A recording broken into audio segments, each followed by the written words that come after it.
Queria começar, Fabiane, falando, resgatando um pouco sobre o nosso último episódio, que a gente falou sobre os relacionamentos abusivos e os seus desdobramentos psicológicos e jurídicos, né? E naquela ocasião, a gente deu início contando um pouco da história de Maria da Penha, que foi uma mulher que sofreu diversas violências ao longo do tempo, né, pelo seu marido, buscou o judiciário e ainda assim não teve nenhum amparo, né, do judiciário do estado, né? Até que ela ficou paraplégica, enfim. E aí até que veio essa lei em 2006. Nesses 17 anos de vigência, dentro da sua prática, dentro do que a gente vê, né, de tantos casos que a gente vê de feminicídio, a gente liga a televisão, a gente vê um ou dois casos, né? E não importa o horário, pode ser o jornal de manhã cedo, o jornal da meia-noite, fora o que a gente vê no dia a dia. Eu acho que todo mundo aqui já deve ter algum caso, já deve ter presenciado algum caso. E eu queria começar falando sobre isso, nesses 17 anos da lei. O que essa lei, de fato, protege? Qual foi a maior inovação que ela trouxe para nós mulheres? Ela, de fato, tutela, ela, de fato, protege a gente. O que a gente pode esperar disso dentro de um aspecto prático, né? Quando a mulher busca o judiciário ou busca a polícia, ela tem esse respaldo da lei? Olá, muito obrigada pelo convite de estar aqui falando. Infelizmente, da violência que nós mulheres sofremos durante anos, né? Podendo falar do início do século, a mulher sempre foi tratada como objeto e que, infelizmente, uma mulher precisou ficar na cadeira de rodas. Muitas outras morreram, muitas outras estão morrendo e, infelizmente, muitas outras morrerão. Mas Maria da Penha, ela buscou o Tribunal Internacional e o Brasil foi condenado à criação da lei. Então é importante que se diga isso. Muitas mulheres morriam, o homem simplesmente respondia por lesão corporal. Sim. Porque não era crime, podia bater na mulher. Mulher era um objeto do homem. E Maria da Penha, por ser uma farmacêutica, por ter um nível superior, né, nível de escolaridade, de conhecimento, buscou ajuda no Tribunal Internacional para que esse tribunal condenasse o Brasil a criar um mecanismo de proteção para a mulher. E aí, em 2006, a gente tem a felicidade de termos uma lei que vem evoluindo na proteção, né, dos direitos da mulher. Essa lei, ela protege não só a violência sofrida física, como a violência psicológica, patrimonial.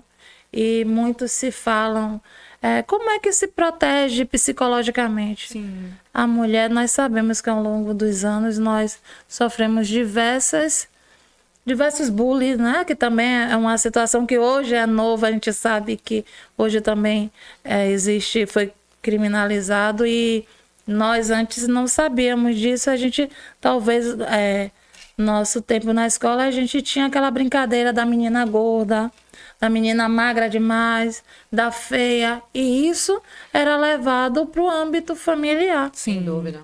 E o marido, você é feia, você é gorda, a esposa é de não sei quem, é bonita, do vizinho.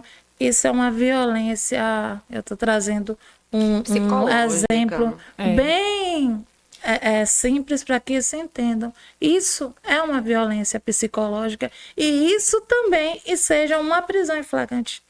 Sim. No momento em que o homem está, mas ele não usou palavras chulas, palavras do cotidiano em xingar a mulher, ele só disse que ela era feia, mas isso atingiu e pode sim, no momento da discussão, vá sua feia, vá sua gorda, sua deficiente, seja lá como for, e que vai atingir o psicológico dessa mulher, pode sim ligar para a polícia militar e ali seja uma prisão em flagrante. Isso. Então, é importante dizer que a lei, de fato, né, ela não trata só da agressão física, né, da agressão psicológica. Ou não só da ameaça, ele não precisa dizer eu vou te matar, eu vou te bater. Então, a gente tem que ver que a lei, ela traz todo esse aspecto, né? O patrimonial, tomar um celular, jogar, quebrar Sim. um carro, Sim. um cartão de crédito. A violência física, ela é mais fácil de identificar, né? De todas elas. É que todo mundo observa de forma fácil, explícita. Eu acho que a de difícil percepção é aquela psicológica. É aquela que restringe a liberdade. É aquela que mexe com a autoestima da mulher. Você trouxe exemplos maravilhosos aí que o homem não necessariamente precisa xingar a mulher para colocar ela para baixo, para restringir ali a autoestima dela. Então, a gente falou isso do episódio passado, nas questões psicológicas, mas que eu acho importante a gente trazer de novo que essas agressões psicológicas, elas às vezes são muito sutis. Então, a gente não percebe que está sendo violentada, mas o agressor que, na verdade, a gente está falando ele, mas o agressor pode ser uma mulher também. E a vítima, ela pode ser uma mulher, ela pode ser uma trans, ela pode ser qualquer que esteja no âmbito ali LGBT. Então, acho que a única forma da gente identificar essas violências psicológicas é estudando e buscando saber sobre elas. Através de uma consulta com o advogado, através de uma terapia com o psicólogo. E buscando conversar, buscando se interessar pelo assunto, informações. O Google tá aí, tem diversas informações. Então, tudo que restringir a liberdade da mulher e ferir a sua autoestima, né, como pessoa, aquilo ali se configura a Dentro violência. do âmbito familiar, né? É importante a gente destacar isso, né? Que é dentro do âmbito familiar, né? Na verdade, temos 3 âmbitos aqui para discutir. Você quer falar? Hoje a relação evoluiu muito, o direito de família, que não é minha área, mas houve uma evolução do que é família. Sim. Então, pode existir uma união estável com pessoas morando em casas distintas. Sim.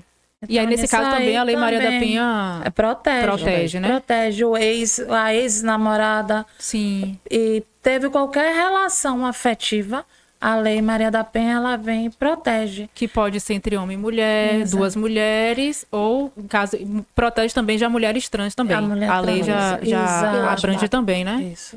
Eu acho bacana a gente dividir em 3 setores. Sim. O âmbito doméstico, que é aquelas pessoas que vivem na mesma coabitação. Então, necessariamente elas não têm parentesco familiar sanguíneo. Então, eu trouxe um exemplo aqui, até mais cedo a gente conversando. Se eu e a doutora Magnólia morássemos juntas como colegas, e daquela coabitação surgisse qualquer tipo de violência, por morarmos juntas, aquilo ali se enquadraria na Maria da Penha. Por termos a mesma coabitação. Isso. E essa coabitação não pode ser eventual, ou seja, uma visita é uma relação familiar, né? Quando existe familiar a coabitação, é a afetividade. Já tem uma cumplicidade ali de um lar. A gente pode trazer um lar. Então, isso também a gente vai ter a proteção da Lei Maria da Penha. E quanto às violências, quanto em relação às violências, elas são tão sutis que a mulher que é vítima, ela não percebe. Sim. A gente costuma falar do ciclo de violência, ele começa tão suave que a mulher acha que ali é um ciúme, é um amor, é uma proteção de amor. Quando conhece o seu algoz, digamos que num partido, a gente usa muito aqui na Bahia um partido, um samba, uma festa, ou até numa festa, um paredão qualquer, e ela estava lá naquela festa com um shortinho. Ele conheceu ela naquele ambiente e aí sai, se relaciona. Isso é um reflexo da relação familiar, né? O pai que restringiu a filha, a forma que se vestia. No início é tudo bonitinho, mas aí ele já começa a falar sobre aquele short. E ela acha que é o amor. Sim, é o cuidado. Ela já começa a aumentar a roupa. Eu não gosto da sua amiga tal. Sim. Aí ele me ama tanto que não quer andando com fulana de tal. Isso é violência psicológica. Exatamente. E o ciclo, ele já deu a primeira volta. Sim. Quando ele fala da roupa, o ciclo, ele já deu a primeira volta. Quando ele fala das amizades e restringe ela daquela companhia que ela tinha, muitas vezes de infância, de escola, e permanece, ele dá a segunda volta. Ainda está leve, ela não percebe que já está sofrendo uma violência doméstica. E aí eles começam a relação, muitas têm filho, não, engravida, ele já separa da família e já vai morar um pouco distante daquela relação familiar.